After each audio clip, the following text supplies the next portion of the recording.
there's been some unwillingness on the part of Democrats in the past to break down some of the institutional barriers for us getting stuff done just because, well, it's always been done that way.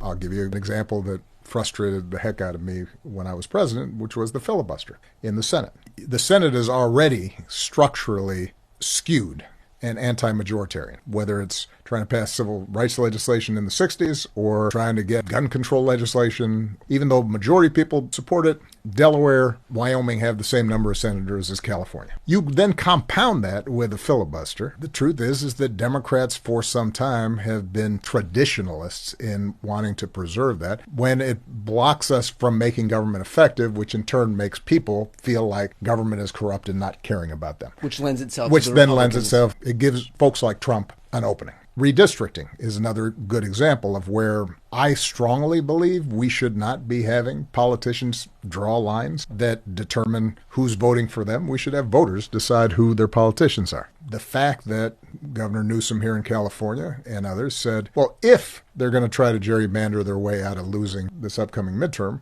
then we're going to respond. And we're going to respond in a lawful way where we put it up to a referendum and let people decide and not just give away the store because of traditions. That was the right response. So I don't want us to simply duplicate the behavior of the other side. I don't want us to have a slash and burn strategy where we don't care about rule of law. We don't care about some of the guardrails around our democracy. We start lying and having no regard for the truth the way the other side seems to be comfortable with right now. If that's how we fight, then we lose what we're fighting for. That doesn't mean we have to get punked or be saps, to cling to traditions just for the sake of tradition. I think what we have to continually evaluate is, in this moment in time, how do we make sure that we can advance our agenda in a way that reflects what's good for ordinary folks, not special interests, simply the well-to-do. And how do we do that in a way that's consistent with integrity, honesty,